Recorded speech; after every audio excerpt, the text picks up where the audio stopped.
Orang percaya mengalami berbagai pencobaan, kata Yakobus, yang membuatnya menderita. Di mata Yakobus, dalam kehidupan orang percaya ada berbagai pencobaan. Namun, Yakobus berkata tentang pencobaan itu.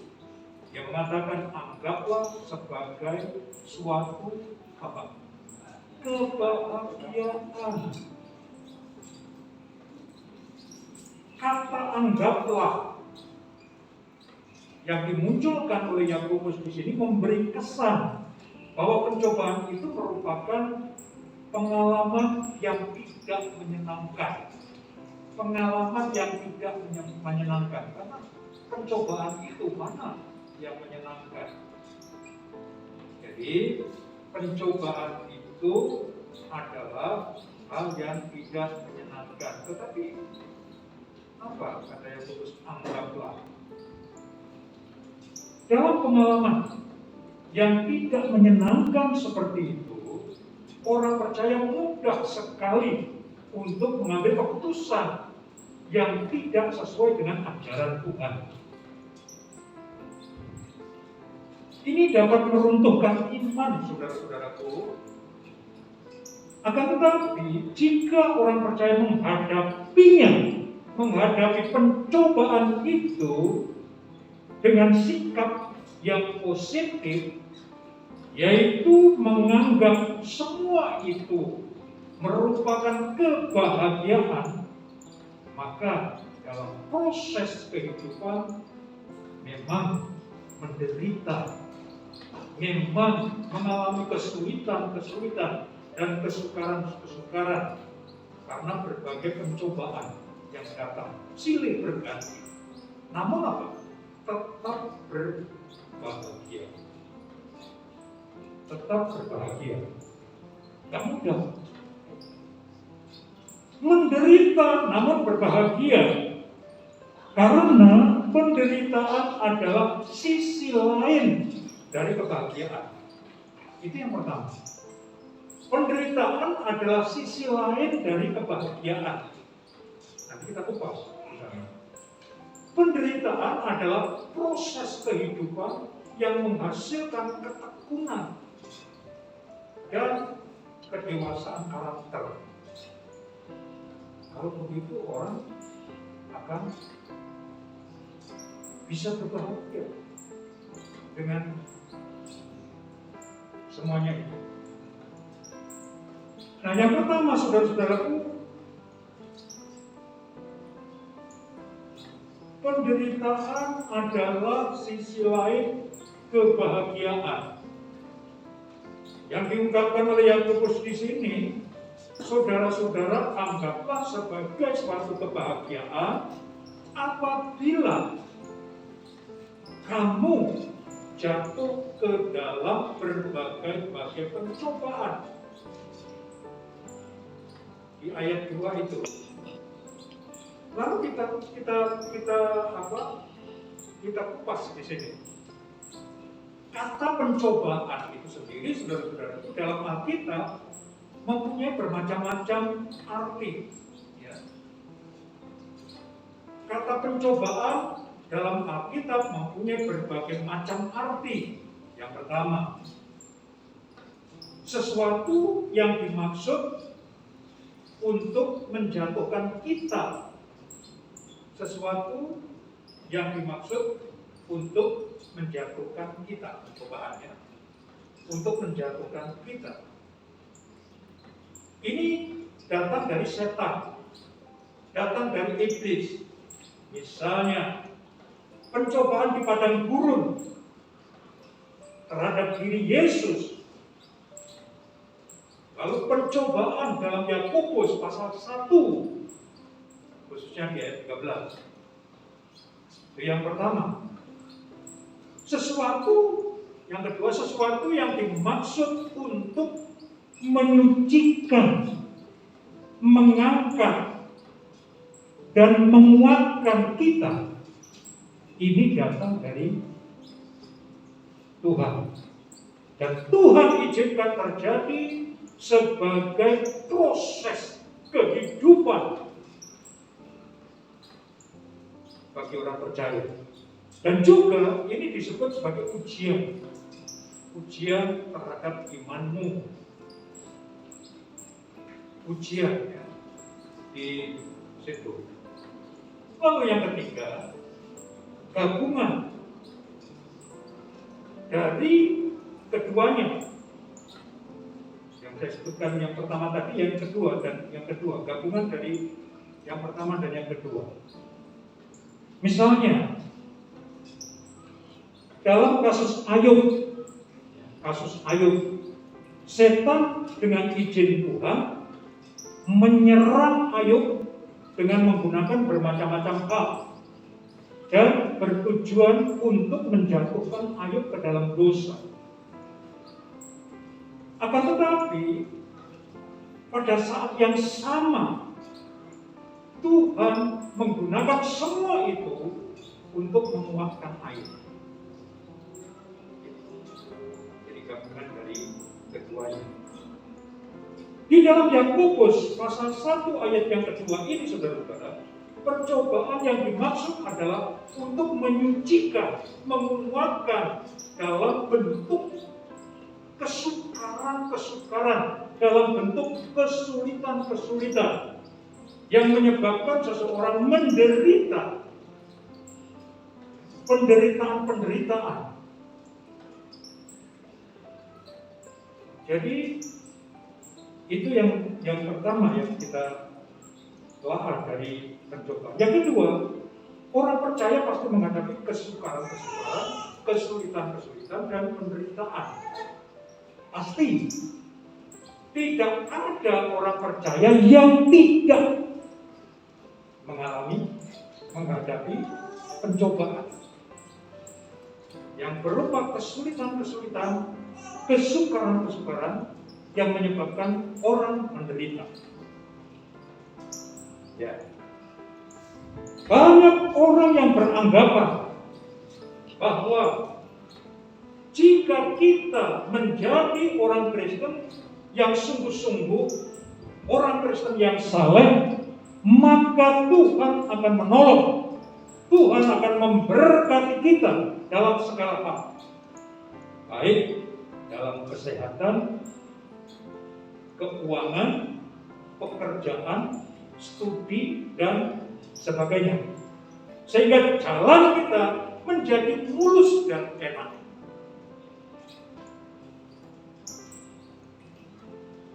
Ajaran seperti itu, saudara-saudara, jelas bertentangan dengan Alkitab.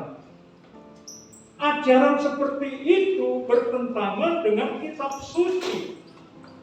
Dalam Matius pasal 7 ayat 13-14, di mana jalan orang yang mengikut Kristus tidak digambarkan dengan jalan yang lebar. Akan tetapi justru sebaliknya, dengan jalan yang sempit. Ini jelas, saudara-saudara, menggambarkan bahwa jalan yang penuh dengan kesulitan, yang penuh dengan kesukaran dan penderitaan, itu digambarkan di situ sebagai pengikut Kristus. Jalannya bukan lebar, mulus, sukses terus, berhasil terus, enak terus, bukan.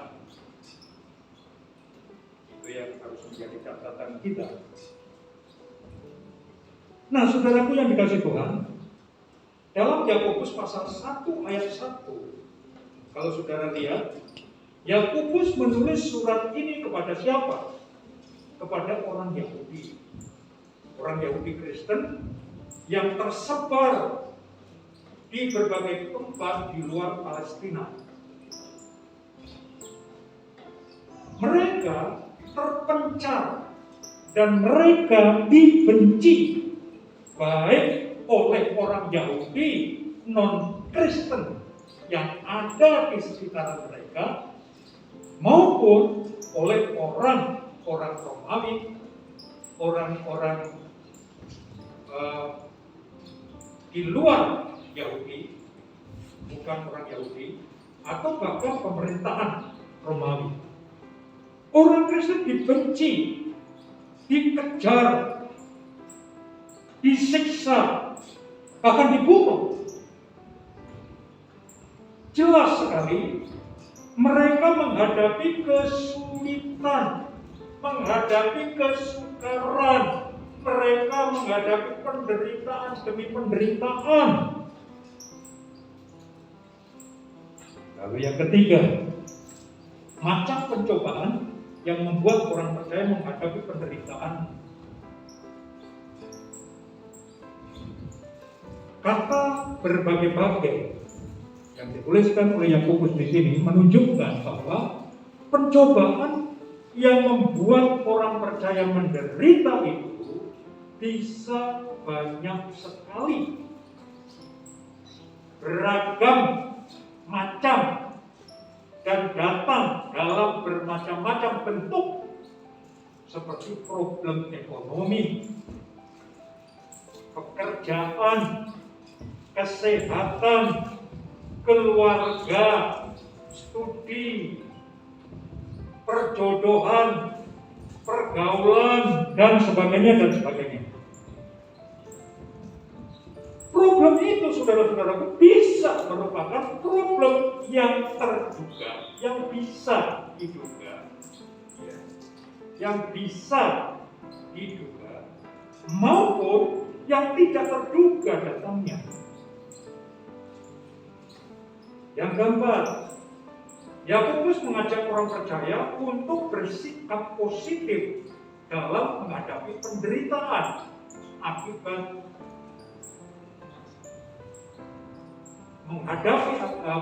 penderitaan itu akibat dari berbagai pencobaan yang datang silih berganti, bertalu-talu. Karena mengapa, saudara-saudara? Kita lihat, itu terlihat dari frase yang menyebutkan anggaplah sebagai suatu kebahagiaan. Anggaplah sebagai suatu kebahagiaan. Ini menunjukkan pada sikap positif. Sikap positif yaitu sikap yang merasa bahagia dengan datangnya pencobaan. Orang percaya yang menyadari akan hal ini dan mengenal kepribadian Kristus, dia akan merasa bahagia menghadapi penderitaan-penderitaan. Karena jelas, orang percaya itu tidak lepas dari kesulitan. Orang percaya itu tidak bisa disingkirkan dari kesulitan-kesulitan, kesukaran dan penderitaan. Menghadapi, tapi bukan karena kesalahannya sendiri, tetapi oleh karena apa? Berpegang pada kebenaran firman Tuhan. Jika seorang berpegang pada kebenaran firman Tuhan, dia menderita. Gak ada orang yang berpegang pada kebenaran tidak menderita. Mengapa menderita? Karena bertentangan dengan dunia ini. Dunia ini adalah dunia yang bengkok. Dunia ini adalah dunia yang berdosa. Maka orang yang berpegang pada kebenaran, dia menjadi orang yang melawan arus dunia ini. Tidak mudah untuk hidup melawan arus. Pasti ada kesulitan, pasti ada kesukaran, pasti menderita. Kecuali kompromi dengan dunia. Enak, aman, tidak menderita. Tapi itu bukan proses kehidupan. Nah, saudaraku, sehingga penderitaan itu yang bersifat negatif justru menjadi sesuatu yang positif. Mengapa, saudara-saudaraku? Karena sekalipun dalam penderitaan, namun orang tidak kehilangan kebahagiaan. Amin. Contoh itu adalah para orang percaya, orang-orang beriman, baik dalam perjanjian lama maupun perjanjian baru. Orang apa mereka disiksa, mereka menjadi mangsa binatang-binatang buas. Mereka dibakar hidup itu. Apakah mereka menderita? Penderitaan itu menyebabkan mereka sedih, menyebabkan mereka tidak punya harapan? Tidak. Justru mereka menghadapi itu dengan sukacita. Mereka menghadapi penderitaan itu dengan kebahagiaan. Karena kebahagiaan itu datangnya dari Tuhan. Berbahagia karena Tuhan. Itu yang mereka miliki. Nah, orang percaya itu harusnya seperti itu. Nah, dengan demikian saudara-saudaraku, dalam proses kehidupan, orang percaya menderita namun berbahagia. Karena penderitaan adalah sisi lain kebahagiaan. Susah dipahami ya, sulit untuk dipahami. Penderitaan itu sisi lain dari kebahagiaan. Tapi itu hanya bagi orang percaya. Di luar Kristus tidak mungkin. Itu yang pertama. Lalu yang kedua, penderitaan adalah proses kehidupan yang menghasilkan ketekunan. Karena ketekunan itu nanti akan melengkapi alasan mengapa orang yang menderita itu berhati. Di ayat 3, Yakobus berkata, sebab kamu tahu bahwa ujian terhadap imanmu itu menghasilkan ketekunan. Kamu tahu bahwa ujian terhadap imanmu itu menghasilkan ketekunan. Yang pertama, penderitaan dipakai oleh Tuhan untuk memproses karakter orang percaya. Dan karakter itu yang langsung terbentuk adalah ketekunan. Jadi sekali lagi, penderitaan dipakai oleh Tuhan untuk memproses karakter orang percaya. Dan karakter yang langsung terbentuk adalah ketekunan. Kata ketekunan dalam bahasa Yunani itu upomone. Pernah dengar itu ya? Upomone. Tekun, tahan, upomone. Yang berarti adalah kemampuan untuk bertahan dalam penderitaan. Gitu. Itu sebabnya bapak-bapak gereja, orang percaya perjanjian baru yang mengalami banyak sekali penderitaan, seperti orang-orang Yahudi Kristen yang tersebar di berbagai tempat yang membaca surat Yakobus ini, adalah orang-orang Yahudi Kristen yang menderita karena dimusuhi oleh orang-orang sekitarnya. Mereka diancam kematian. Mereka bahkan disiksa begitu luar biasa. Tetapi ketika mereka menghadapi semuanya itu, sesadar-sadarnya diingatkan oleh Yakobus bahwa itu adalah proses kehidupan untuk menghasilkan ketekunan, untuk menghasilkan upomone. Semakin dia ditekan, semakin menderita, semakin dia bisa bertahan dalam penderitaan. Tanpa mengeluh, tanpa menggerutu menghadapi penderitaan itu. Karena sadar bahwa penderitaan yang dia hadapi itu datang karena imannya kepada Kristus.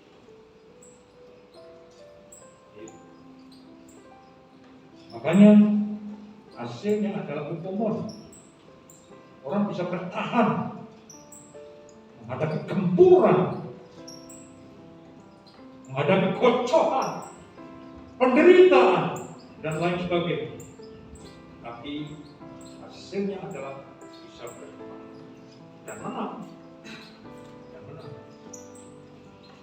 Pengertian hupomone, saudara-saudara, bukan sekadar bertahan, diam, atau pasif, akan tetapi dengan sikap sedemikian rupa sehingga mampu untuk menjadikan situasi atau hal yang tidak menyenangkan itu menjadi sesuatu yang memuliakan Tuhan.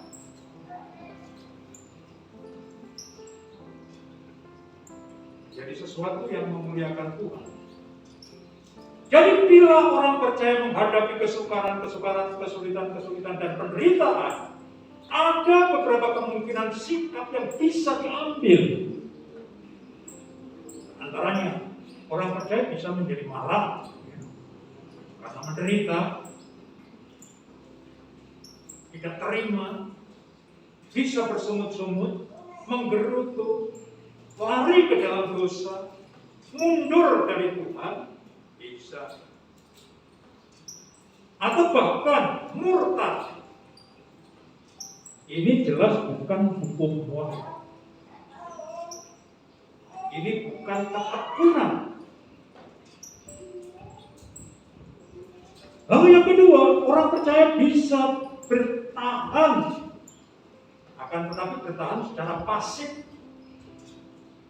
atau diam, tidak marah, tidak bersungut-sungut, ya, dan sebagainya, diam. Meskipun ini masih lebih baik dari sikap marah dan bersungut-sungut dan lain-lain, akan tetapi saudara-saudaraku, ini masih belum termasuk apa yang dinamakan dengan hupomone. Tidak. Hupomone tidak seperti ini. Lalu yang ketiga, orang percaya tetap berbahagia, memuji serta bersyukur kepada Tuhan, dan tetap hidup bagi kemuliaan Tuhan. Contohnya itu ini, Paulus dan Silas. Tahu kisah Paulus dan Silas di dalam Kisah Para Rasul pasal 16-25, ketika di dalam penjara, Paulus dan Silas, dia memuji Tuhan, dia berdoa kepada Tuhan di dalam penjara. Apakah dengan begitu dia kehilangan kebahagiaan? Apakah keduanya tidak berbahagia? Kalau mereka bisa berdoa dan kemudian memuji Tuhan, artinya mereka berdua itu berbahagia. Berbahagia tidak ditentukan oleh situasi dan kondisi di dalam penjara yang pengap, yang tentu tidak enak di sana. Tetapi oleh karena Tuhan, kebahagiaan itu. Itu sebabnya dia berdoa, mereka berdoa dan memuji Tuhan. Itu yang dinamakan hupomone. Ketekunan. Dan hasilnya luar biasa. Ajaib. Penjara runtuh. Semua pintu-pintu dan sendi-sendi roboh. Ajaibnya adalah para narapidana tidak lari kemana, masih tetap ada. Itu merupakan suatu kesaksian yang hidup, yang luar biasa. Siap kepada Tuhan. Lalu saudara-saudaraku, Ketekunan seperti ini adalah sesuatu yang penting sekali. Karena yang pertama, ketekunan ini memungkinkan, hupomoni ini memungkinkan orang percaya untuk bertahan sampai akhir di dalam mengikut Kristus. Amin. Bertahan sampai akhir loh ya. Tidak pedot di tengah jalan, tidak putus di tengah jalan, tidak murtad di tengah jalan, tetapi sampai akhir, sampai dia menghadap kehadiran Tuhan. Amin. Imannya tetap. Hupomoni, ketekunan ini sampai akhir. Tanpa ketekunan, tanpa hupomoni seperti ini, saudara-saudaraku, kita bisa menjadi seperti orang yang termasuk golongan tanah berbatu. Ingat penabur, tentang penabur itu adalah tanah berbatu. Adalah orang yang bertahan hanya sebentar saja, lalu murtad. Ketekunan seperti ini bisa mempengaruhi dunia. Bisa mempengaruhi dunia.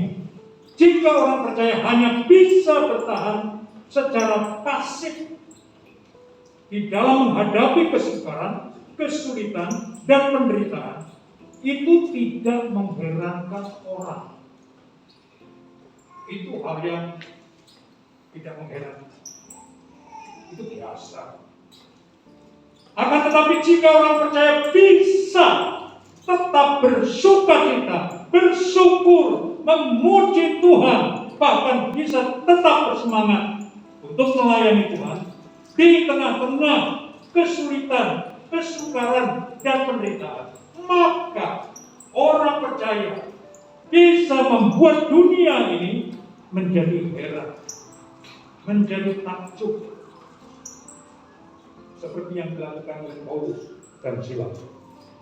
Sehingga mereka mempelajari rahasia, mau mempelajari rahasia, menderita namun berbahagia. Karena penderitaan adalah proses kehidupan yang menghasilkan ketekunan. Kalau ketekunan ini sampai akhir, kebahagiaan menjadi lengkap nantinya dia. Jadi saudara-saudaraku, dalam proses kehidupan orang percaya menderita, namun berbahagia. Karena penderitaan adalah proses kehidupan yang menghasilkan ketekunan. Yang terakhir, yang ketiga, penderitaan adalah proses kehidupan yang menghasilkan kedewasaan karakter. Ya, yang empat ini mengatakan kepada kita, dan biarlah ketekunan itu memperoleh buah yang matang, supaya kamu menjadi sempurna dan utuh dan tak kekurangan suatu apapun. Hebat ya? Ini luar biasa. Tapi ini menjadi dilengkapi lagi, menjadi lebih sempurna lagi. Penderitaan, saudara-saudaraku, yang adalah proses kehidupan yang menghasilkan ketekunan dan terus memperkuat kemampuan bertahan di dalam penderitaan secara dinamis yang disebut dengan hupomone untuk menghasilkan kedewasaan karakter. Menghasilkan kedewasaan karakter. Seperti perak itu, semakin dia dibakar, dia semakin dimurnikan, semakin mantap kualitasnya. Demikian juga emas, dia semakin dibakar dengan api dalam tungku, dia akan menghasilkan sebuah emas yang murni.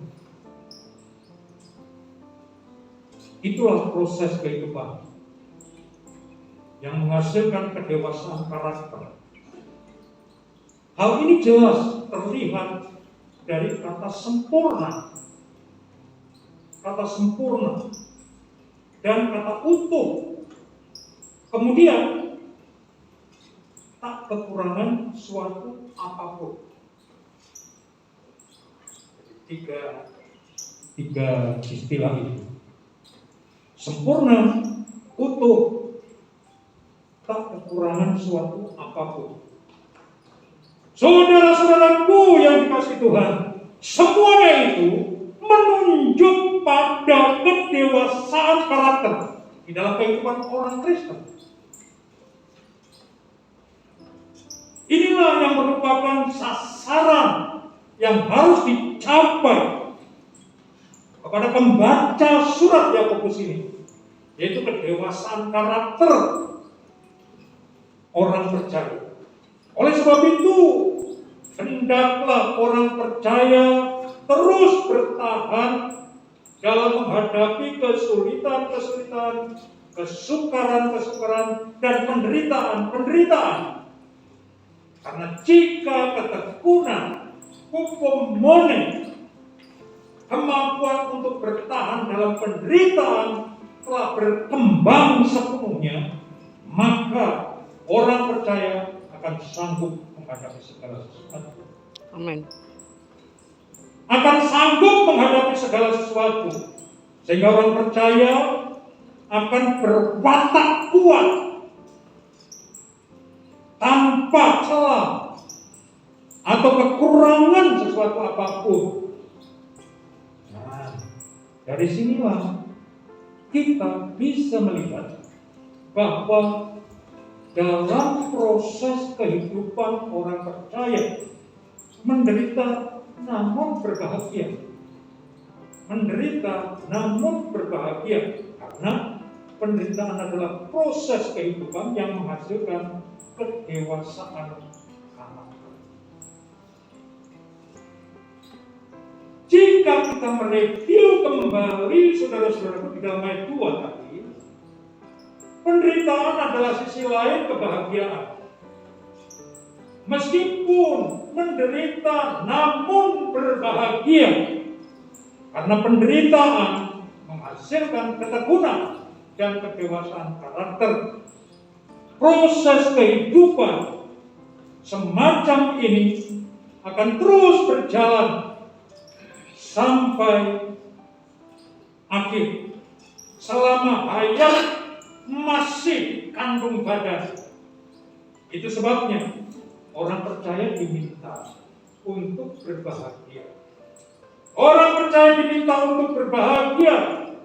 Ini adalah sesuatu tindakan yang lahir dari akibat proses kehidupan, baik itu untuk masa kini, selama masih hidup di dunia ini, yaitu kedewasaan karakter yang terus dibangun, maupun masa yang akan datang secara eskatologis untuk menerima mahkota kehidupan. Yakobus berkata di ayat 12 yang sudah dibaca, berbahagialah orang yang bertahan dalam pencobaan, sebab apabila ia sudah tahan uji, yaitu kedewasaan karakter, ia akan menerima mahkota kehidupan yang dijanjikan Allah kepada barang siapa yang mengasihi. Amin. Luar biasa, saudara-saudaraku. Tidak ada duanya. Inilah yang saya maksudkan tadi, bahwa ketekunan ini bisa sampai akhir kehidupan. Bertekun sampai akhir. Bertekun sampai mati meninggalkan dunia ini. Dan ketika seseorang sudah meninggalkan dunia ini, percayalah dia akan menerima apa yang dinamakan mahkota kehidupan. Mahkota kehidupan. Jadi saudara-saudaraku, dalam proses kehidupan orang percaya menderita, namun berbahagia. Menderita, namun berbahagia. Karena penderitaan adalah proses kehidupan yang menghasilkan kedewasaan karakter. Dan kelak akan menerima mahkota kehidupan.